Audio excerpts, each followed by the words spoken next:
Welcome to WagerTalk TV. I am Kelly Stewart at Kelly in Vegas on Twitter, joined by Dave Koken at Dave Koken and Adam Trigger at Top Flight SI. Make sure you're giving all of us a follow on Twitter so you're not missing out on any free information, because that is what we do here at WagerTalk.com. We have a nice little NFC East matchup. The Washington football team at the Philadelphia Eagles. This one opened. Washington football team as a 2-point road underdog, 44.5.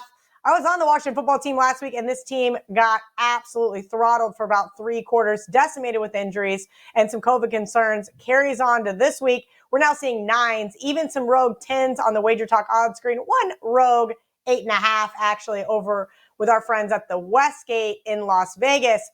Adam, I don't even know how to begin handicapping this game. At some point in time, you got to look towards the football team in an overreaction, but after last week, until the dust starts to settle on Sunday morning, I'm not sure I want to get involved.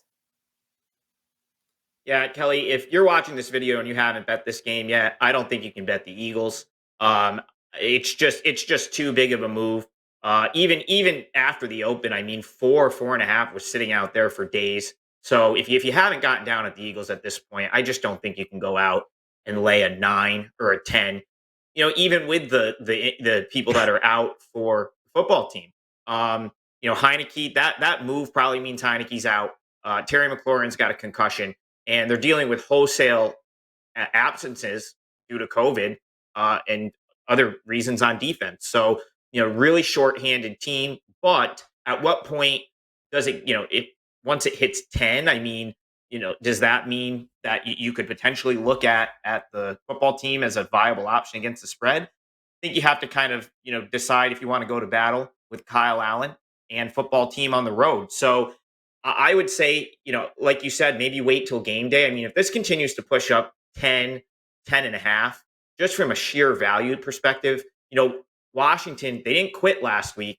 They were down 18-0 and shorthanded in that game, and they battled, which might be good enough to get within the number. But and the other thing you can kind of follow here is, the status of Jalen Hurts, because the Eagles are coming off a bye week, but Hurts didn't play the week before the bye.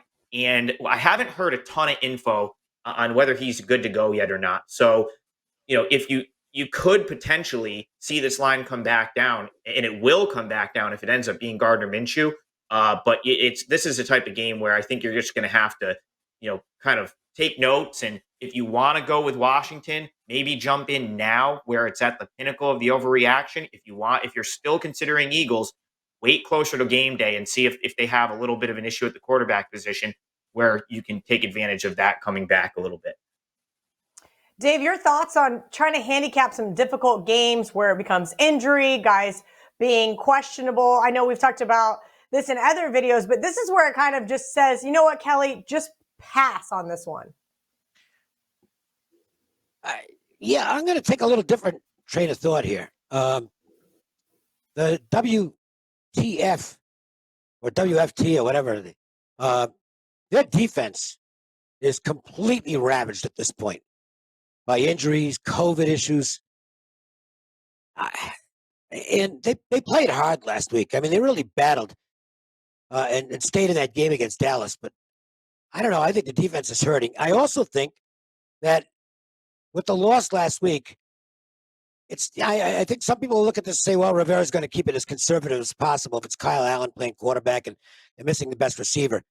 I'm not so sure. Riverboat Ron got that name for a reason. I think he might just say, you know what? They're expecting us to be conservative. Let's put Allen out there and just throw it around and see what happens. I think the game's going over. The weather conditions are not going to be bad. It's going to be 40s. Just a breeze of like 8 to 10 miles an hour, so that's not going to impact anything. I think Washington comes in loose and takes a shot. Why not? Let's see what happens. The Eagles' offense can score on a beat-up defense. I think you're going to get a bunch of points in this game. I lean the over, and I don't think it's going higher than it is right now because of all the skill position absences. So I don't think it's a bad bet. It's a really interesting take there, Dave. I can see exactly what you're thinking with this one. I now am looking towards that over. Thank you to Dave and Adam. Make sure you guys head over to wagertalk.com. Check out all of their packages available for sale. If you're looking for other free information, head over to our YouTube channel and click in the search bar for the game you're looking for.